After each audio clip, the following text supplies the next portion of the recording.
அடுத்து sweet heart இந்த மாதிரி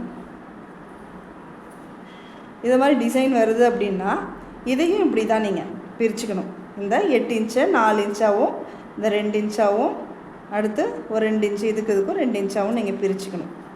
இந்த இடத்துல பார்த்தீங்க அப்படின்னா இதே மாதிரி தான் நீங்கள் வந்து கரெக்டாக வச்சுக்கினாலும் வச்சுக்கலாம், இல்லை 1/2 இன்ச்சு நீங்கள் தள்ளி வச்சுக்கலாம். ஆனால் நீங்கள் கீழே தள்ளி வச்சிங்கன்னா இன்னும் நல்லா ஷேப் நல்லாயிருக்கும். இப்போ இதையுமே எப்படி பாருங்கள், இங்கேருந்து இந்த ஒரு கோட்டுக்கு மட்டும்தான் 1/2 இன்ச்சு வெளியில் வைங்க, இங்கே 1/2 இன்ச்சு உள்ளே வைங்க. சென்ட்ரு கோடு ஃப்ரீயாக தான் இருக்கும். நம்ம இதை வந்து நம்ம எடுத்துக்கக்கூடாது. இதையும் தான், இது மேலே இருக்கிறத உள்ளே அடக்குங்க, இதை வெளியில் வைங்க. இங்கே பாருங்கள், கரெக்டாக இது வெளியில் வந்துடுது.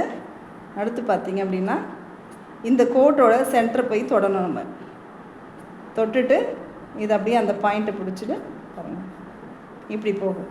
இப்படி போகும்போது அந்த ஸ்வீட் ஹார்ட் அழகாக நம்மளுக்கு ஷேப் நல்லா வரும்.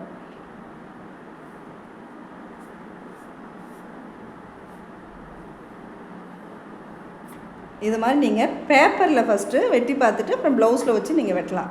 கரெக்டாக உங்களுக்கு வரும். பேப்பரில் ஃபஸ்ட்டு கேன்வாஸ்லேயோ இல்லை பேப்பர்லேயோ நீங்கள் கட் பண்ணிவிட்டு நெக்கில் வைங்க. அதாவது பிகினர்ஸாக இருக்கிறவங்க இந்த மாதிரி ட்ரை பண்ணுங்கள்.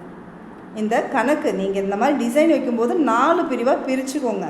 பிரிச்சுட்டு வைக்கும்போது எது வெளியில் போகணுன்னு பாருங்கள், எது உள்ளே அடங்கணும்னு பாருங்கள். எல்லாத்துலேயுமே இந்த மாதிரி வைக்கும்போது உங்களுக்கு நல்ல பர்ஃபெக்டான ஒரு நெக்கு கிடைக்கும். உங்களுக்கு இந்த இடம் மட்டும் கரெக்டாக நீங்கள் பார்த்துக்கணும்.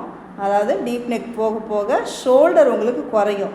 அந்த ஷோல்டர் குறைஞ்சதுன்னா நீங்கள் அதில் பாதி எடுத்துகிட்டு தையலுக்கு துணியை உள்ளடக்கி வைக்கணும். நீங்கள் கரெக்டாக இந்த இடத்துல 3 இருக்குது அப்படின்னா 2.25 இருக்குன்னா இந்த இடத்துல உள்ளே தான் நீங்கள் 1/4 இன்ச்சு தள்ளி வைக்கணும்.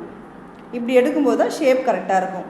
நீங்கள் ரவுண்ட் நெக்கு மட்டும்தான். இதோடைய ஃபுல் வீடியோ நீங்கள் பார்க்கணும் அப்படின்னா லிங்க் கொடுத்துருக்கேன், அதுக்குள்ளே பாருங்கள்.